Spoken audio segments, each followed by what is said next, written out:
Hello everyone! Ayan, happy Sunday po sa ating lahat. Kaya naman, for today's video ay samahan niyo po ako magluto nitong ating isa na namang napakasarap na ulam. Walang iba kundi itong ating ginisang kalabasa at lalahakan po natin ng pork. Tapos magpiprito po tayo ng ukoy na dilis. Ayan. So yan na nga guys. So nakapamarket ako. Kaya nakabili ako nitong ating dilis. Ayan, so nilinisan po natin yan. Tinanggal lang natin yung ulo. And then lagyan na po natin ng sangkap ng bawang, sibuyas, konting luya at maglalagay po tayo ng harina at isang itlog. Para sa pampalasa naman po, maglagay tayo ng asin at pamintang durog. And then halu-haluin po natin itong ating butter.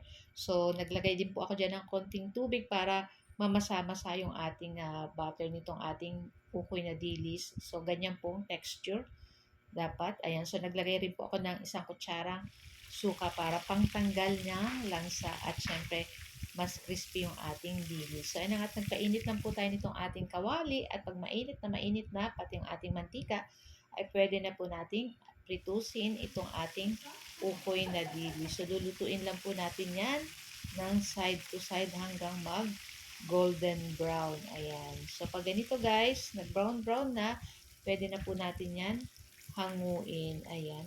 So, napakasarap po nito at perfect po dun sa ating ginisang kalabasa na gulay. So, yan na nga po. Pakaahon na nga. Ayan na. At ready na yung ating ukoy na dilis. Naku, pagkasarap po niyan. Siyempre, meron tayo dyang sausawan mamaya na may suka saka bawang sibuyas, paminta para masarap na manamis-namis. So, yan na nga. At ito namang ating lulutuin na itong ating ginisang kalabasa. So, sinangkot siya na po natin dyan yung ating pork at ginisa na natin dyan yung ating bawang sibuyas at maglagay na po tayo ng oyster sauce, soy sauce, ayan, tapos halu-haluin po natin yan, ayan, hanggang lumabas na yung lahat ng bango nitong ating sinasangkot siyang pork kasama na yung ating bawang at yung ating sibuyas. So, lagyan po natin ng pamintang durog. Ayan, so nakalimutan ko kaninang lagyan. Tapos halu-haluin po uli natin iyan. At syempre, yung ating pork po dyan ay luto na at malambot na. Kaya pwede na po nating ilagay yung ating kalabasa na in-slice ko lang po ng maliit-liit ng konti. Konti lang. Ayan. Pero kung ano pong slice nyo, pwede naman po. So yan ang at halu-haluin po natin iyan at lagyan na po natin ng tubig. So kulang pa yung tubig kaya nagdagdag pa ako. Tapos naglagay ako ng 1 kalahating pork cube. Ayan. Kasi para pampalasa pa po. Tapos ayan, takpan lang po natin at lutuin lang natin ng ilang minuto yung ating kalabasa. And after ilang minuto guys, ayan, binuksan na natin yung takip at syempre halu-haluin po natin. So tikman-tikman na lang po kung okay na yung lasa at tama na yung alat niya.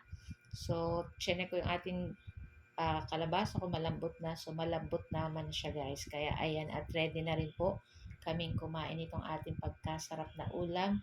Itong ating ginisang kalabasa with pork at itong ating dilis. Ayan, ukoy na dilis. So, ayun ang ating sausawan guys. Sobrang sarap nito.